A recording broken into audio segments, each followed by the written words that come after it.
السلام علیکم ورحمۃ اللہ وبرکاتہ۔ الحمدللہ والصلاة والسلام علی رسول اللہ، اما بعد۔ آج کا ہمارا سبق سورۃ الحجرات آیت نمبر 2۔ اعوذ باللہ من الشیطان الرجیم۔ یا ایہا الذین آمنوا، اے لوگو جو ایمان لائے ہو، لا ترفعوا، بلند مت کرو، لا ترفعوا، بلند مت کرو، اصواتکم، اپنی آوازیں۔ اصوات جمع ہیں، اصوات معنی آوازیں، کم تمہاری، اپنی۔ اصواتکم، اپنی آوازیں، فوق اوپر، فوق اوپر، صوت واحد ہے، آواز، النبی، نبی صلی اللہ علیہ وآلہ وسلم۔ اب اس کا دوبارہ دیکھیں، لا ترفعوا، بلند مت کرو، اصواتکم، اپنی آوازیں، فوق صوت النبی، نبی مکرم صلی اللہ علیہ وآلہ وسلم کی آواز کے اوپر، ولا، اور نہ، واو اور لا، نہ، تجہروا، بلند کرو، ولا تجہروا، اور آواز بلند مت کرو، لہو، اس کے لیے، لہو، اس کے لیے، یعنی رسول اللہ صلی اللہ علیہ وآلہ وسلم کے لیے، بالقول، بات کرنے میں، بالقول، بات کرنے میں، ولا تجہروا لہو، اور آواز بلند مت کرو اس کے لیے، بالقول، بات کرنے میں، کجہری، کاف یہ تشبیہ کے لیے، پیچھے بھی جیسے کسرابن آپ نے پڑھا تھا نا، یہ وہی ہے کاف تشبیہ والا، کجہری، مانند آواز بلند کرنے، کجہری، مانند آواز بلند کرنے، بعضکم، تمہارے بعض کے، لبعض، بعض کے لیے، یعنی جس طرح تم ایک دوسرے کے لیے آوازیں بلند کرتے ہو، ان، ایسا نہ ہو کہ تحبط، ضائع ہو جائیں، اعمالکم، تمہارے اعمال، اعمالکم، تمہارے اعمال، وانتم، اور اس حال میں کہ تم، لا تشعرون، شعور نہ رکھتے ہو۔ دوبارہ دیکھیں ایک دفعہ پھر، یا ایھا الذین آمنوا، اے لوگو جو ایمان لائے ہو، لا ترفعوا اصواتکم، اپنی آوازیں بلند مت کرو، فوق صوت النبی، نبی مکرم صلی اللہ علیہ وآلہ وسلم کی آواز کے اوپر، ولا تجہروا لہ بالقول، اور آواز بلند مت کرو اس کے لیے بات کرنے میں، کجہر بعضکم لبعض، جس طرح تمہارے بعض کے لیے آواز بلند کرتے ہیں، ان تحبط، ایسا نہ ہو کہ ضائع ہو جائیں، اعمالکم، تمہارے اعمال، وانتم لا تشعرون، اور اس حال میں کہ تم شعور بھی نہ رکھتے ہو۔ اس آیت کے اندر اللہ تعالیٰ نے دوسرا ادب بیان کیا ہے۔ پچھلی آیت میں اللہ تعالیٰ نے ایمان والوں کو حکم دیا تھا کہ اپنے قول یا فعل میں رسول اللہ صلی اللہ علیہ وسلم سے آگے نہیں بڑھنا، لا تقدموا بین یدی اللہ ورسولہ۔ اب اس آیت میں بولنے کی کیفیت کا بیان کیا گیا ہے کہ بولنے کی کیفیت میں بھی آپ علیہ الصلوۃ والسلام سے تم نے آگے نہیں بڑھنا۔ جب آپ صلی اللہ علیہ وسلم موجود ہوں یا آپ کی مجلس میں ہوں تو پھر ایسا نہ ہو کہ ایک دوسرے سے باتیں کرتے ہیں، اپنی آوازوں کو اتنا بلند کر دو کہ رسول اللہ صلی اللہ علیہ وسلم کی آواز پر تمہاری آواز بلند ہو جائے۔ اس آیت کا شان نزول جو کہ صحیح البخاری کے اندر موجود ہے، سیدنا ابن ابی ملیکہ فرماتے ہیں، کاد الخیران ان یہلک ابا بکر وعمر رضی اللہ تعالی عنہما، کہ دو بہترین افراد، سب سے بہتر آدمی قریب تھے کہ وہ ہلاک ہو جاتے، ابو بکر اور عمر رضی اللہ تعالیٰ عنہ۔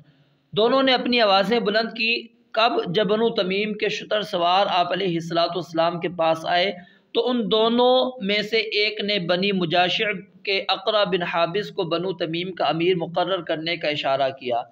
اور دوسرے نے ایک اور اشارہ کیا۔ نافع بیان کرتے ہیں کہ مجھے اس کا نام یاد نہیں، تو ابو بکر رضی اللہ تعالیٰ نے عمر رضی اللہ تعالیٰ سے کہا، تم نے صرف میری مخالفت کا ارادہ کیا ہے؟ انہوں نے کہا، میں نے آپ کی مخالفت کا ارادہ نہیں کیا۔ اس میں تکرار کرنے میں دونوں کی آوازیں بلند ہو گئی، تو اللہ تعالیٰ نے یہ آیت مبارکہ نازل فرماتی کہ لا ترفعوا اصواتکم فوق صوت النبی، کہ نبی علیہ الصلوۃ والسلام کی آواز کے اوپر اپنی آوازوں کو بلند مت کرو۔ اس کے بعد پھر عبداللہ ابن زبیر رضی اللہ تعالیٰ عنہ بیان فرماتے ہیں کہ عمر رضی اللہ تعالیٰ عنہ اس انداز سے بات کیا کرتے تھے کہ نبی علیہ الصلوۃ والسلام کو سنائی بھی نہیں دیتی تھی جب تک کہ آپ ان سے دوبارہ پوچھتے نہیں تھے کہ عمر آپ نے کیا کہا ہے۔ تو یہ احتیاط تھی، ادب تھا، کس کا؟ نبی علیہ الصلوۃ والسلام کا، صحابہ اکرام رضوان اللہ علیہ مجمعین کی موجودگی میں۔ اور اسی طرح کسی مجلس میں اگر رسول اللہ صلی اللہ علیہ وسلم کی حدیث بیان ہو، جیسا کہ اب اللہ کے نبی علیہ الصلوۃ والسلام کی ذات تو موجود نہیں، جس طرح کہ بعض لوگوں کا بڑا عجیب معاملہ ہے، وہ لوگوں کو کیا باور کرانے کی کوشش کرتے ہیں کہ جی اس مجلس میں رسول اللہ صلی اللہ علیہ وسلم موجود ہیں، اور پھر افسوس کیا ہے اس مجلس کے اندر نبی علیہ الصلوۃ والسلام کو موجود سمجھتے ہیں، آپ حاضر ہیں، باقاعدہ کرسی خالی رکھی جاتی ہے، وہاں پر آپ موجود ہوتے ہیں ان کی عقیدے کے مطابق، اور اتنی اونچی آواز سے بولتے ہیں کہ سننے والوں کے کانوں کے پردے پھٹنے کے قریب ہوتے ہیں، اور نبی علیہ الصلوۃ والسلام سے محبت کے اجارہ دار صرف اپنے آپ کو سمجھتے ہیں کہ ہم اللہ کے نبی علیہ الصلوۃ والسلام سے بڑی محبت کرتے ہیں، حالانکہ نبی علیہ الصلوۃ والسلام نہ کسی مجلس میں موجود ہوتے ہیں، نہ ہی آپ تشریف لاتے ہیں، اور جو بندہ آپ علیہ الصلوۃ والسلام کو موجود سمجھتا ہے اس کا عقیدہ غلط ہے، لیکن اس کے باوجود وہ سمجھتے ہیں کہ ہم آپ کی محبت کرتے ہیں، آپ کا بڑا ادب کرتے ہیں، اور دیکھیں تو صحیح اپنے عمل کے اوپر کہ اس وقت پھر نبی علیہ الصلوۃ والسلام موجود اگر ہوں تو اس مجلس میں پھر آوازیں اتنی بلند کیوں ہوتی ہیں، پھر اتنی چیخ چیخ کے کیوں باتیں کی جاتی ہیں۔ اور اسی طرح اس آیت سے یہ بات بھی ثابت ہوئی کہ کسی مجلس کے اندر رسول اللہ صلی اللہ علیہ وسلم کی حدیث جب بیان ہو تو آپ علیہ الصلوۃ والسلام کے ادب کا تقاضا کیا ہے کہ اس کے مقابلے میں کسی شخص کا کوئی قول ذکر نہ کیا جائے، نہ ہی اسے رد کرنے کے لیے کسی قسم کی عقلی ڈھکوسلے پیش کیے جائیں، کیونکہ یہ بھی آپ علیہ الصلوۃ والسلام کی آواز سے اپنی آواز کو اونچا کرنا ہے۔ اب آواز کس کی اونچی کرنی تھی؟ ہم نے قرآن کی، حدیث کی، لیکن کس کی آواز کو ہم اونچا کر رہے ہیں؟ اپنے قول کو لا کر، اپنے رائے کو لا کر، اپنے ڈھکوسلے کو لا کر ہم آگے کر رہے ہیں نبی علیہ الصلوۃ والسلام کی بات کے اوپر، حدیث کے اوپر، اور بسا اوقات یہ مخالفت کی وجہ سے سنگین بے ادبی بھی بن جاتی ہے۔ تو اللہ رب العالمین فرماتے ہیں لا ترفعوا اصواتکم فوق صوت النبی، کہ تم اپنی آوازوں کو رسول اللہ صلی اللہ علیہ وسلم کی آواز کے اوپر بلند نہ کرو۔ ولا تجہروا، اور نہ تم بلند کرو، ولا تجہروا، اور آوازیں بلند نہ کرو نبی علیہ الصلوۃ والسلام کے لیے بات کرنے میں، جس طرح کہ تم ایک دوسرے سے بات کرنے میں آوازیں بلند کرتے ہو۔ یہاں پر اللہ رب العالمین نے اس ادب کی تعلیم دی کہ جس طرح کے بعض اکھڑے رابی جب آیا کرتے تھے نبی علیہ الصلوۃ والسلام سے اونچی آواز میں بات کیا کرتے تھے، آپ کو آپ کا نام لے کر مخاطب کیا کرتے تھے، جس طرح ایک دوسرے سے باتیں کرتے تھے، ایک دوسرے سے خطاب کیا کرتے تھے، تو اللہ رب العالمین نے یہاں پر یہ بات بیان فرما دی کہ نبی علیہ الصلوۃ والسلام سے اس طرح بات نہ کرو۔ اور دیکھیے قرآن مجید کا آپ مطالعہ کریں، خود اللہ تعالیٰ نے پورے قرآن مجید میں کسی بھی جگہ آپ علیہ الصلوۃ والسلام کو نام کے ساتھ مخاطب نہیں کیا، بلکہ القاب کے ساتھ خطاب کیا، جیسے یا ایھا الرسول، یا ایھا النبی، یا ایھا المدثر، یا ایھا المزمل، یہ القابات کے ساتھ آپ سے خطاب کر رہے ہیں، لیکن یا محمد الفاظ آپ کو قرآن مجید کے اندر نہیں ملیں گے۔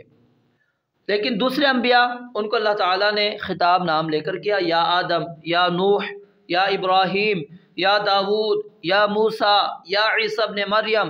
یہ ساری آیات ملیں گی، لیکن آپ کو نبی علیہ الصلوۃ والسلام کے ساتھ نام کے ساتھ یا محمد نہیں ملے گا۔ لیکن اس کے باوجود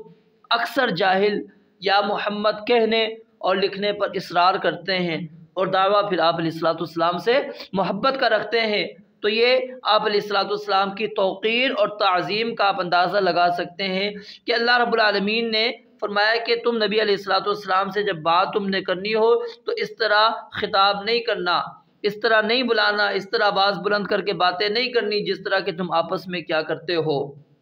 نبی علیہ السلام سے جب بھی خطاب کرنا ہے تو کیا کہنا ہے؟ یا رسول اللہ، یا نبی اللہ۔ یہ ادب اللہ تعالیٰ نے سورہ نور کے اندر بھی آپ نے جو پڑھا ہے وہاں پر اللہ رب العالمین نے سکھایا تھا۔ فرمایا کہ اگر تم اپنی آوازیں نبی کی آواز پر بلند کرو گے تو پھر کیا ہوگا؟ ان تحبط اعمالکم، کہ آپ کے عمل ضائع ہو جائیں گے، یعنی نبی علیہ الصلوۃ والسلام کی توقیر اور تکریم میں اگر فرق آ گیا تو انسان کے سارے اعمال ضائع ہو جائیں گے، وَأَنْتُمْ لَا تَشْعُرُونَ، اور اللہ کہتے ہیں تمہیں شعور بھی نہیں ہوگا، تمہیں علم تک نہیں ہوگا کہ تمہارے عمل ضائع ہو گئے۔ جب یہ آیت اتری نا، اس کے بعد صحابہ کرام رضوان اللہ علیہ مجمعین آپ علیہ الصلوۃ والسلام کے پاس آواز بلند کرنے سے اس قدر ڈرتے تھے، بچتے تھے۔ ایک تو آپ کے سامنے عمر رضی اللہ تعالیٰ عنہ کا میں نے قصہ بیان کیا، دوسرا نبی علیہ الصلوۃ والسلام کے ایک خطیب تھے جن کا نام تھا ثابت بن قیس بن شماس۔ جب یہ آیت مبارکہ نازل ہوئی نا تو ان کی آواز قدرتی طور پر بہت بلند تھی، تو وہ کہنے لگے میں نے اپنی آواز کو رسول اللہ صلی اللہ علیہ وسلم کی آواز سے بلند کیا اور میرا عمل تو ضائع ہو گیا، میں جہنمیوں میں سے ہوں۔ وہ اپنے آپ کو انہوں نے گھر کے اندر بند کر دیا، گھر میں بیٹھ گئے غمگین ہو کر۔ نبی علیہ الصلوۃ والسلام نے جب انہیں نہیں دیکھا تو ان کے بارے میں پوچھا، تو کچھ لوگ آپ ان کے پاس گئے، ان سے کہا کہ تمہیں نبی علیہ الصلوۃ والسلام تلاش کر رہے ہیں، تمہیں کیا ہوا ہے؟ کہنے لگے میں ہی وہ شخص ہوں جس نے اپنی آواز کو نبی علیہ الصلوۃ والسلام کی آواز سے اونچا کیا تھا، تو میرا عمل ضائع ہو گیا، میں تو جہنمیوں میں سے ہوں۔ تو نبی علیہ الصلوۃ والسلام نے آ کر یہ بات ساری یہ صحابہ نے بات آ کے نبی علیہ الصلوۃ والسلام کو بتائی، تو آپ نے فرمایا لا بل ہوا من اہل الجنہ، نہیں بلکہ وہ جنتیوں میں سے ہے۔ پھر انس رضی اللہ تعالیٰ بیان فرماتے ہیں ہم انہیں اپنے درمیان چلتا پھرتا دیکھتے اور جانتے تھے کہ وہ جنتیوں میں سے۔ اور پھر مسیلمہ کذاب کے جب خلاف جنگ ہوئی، اس جنگ کے اندر یہ ثابت بن قیس بن شماس رضی اللہ تعالیٰ عنہ شہید ہو گئے۔ تو یہاں سے بھی آپ اندازہ لگا سکتے ہیں کہ وہ کس قدر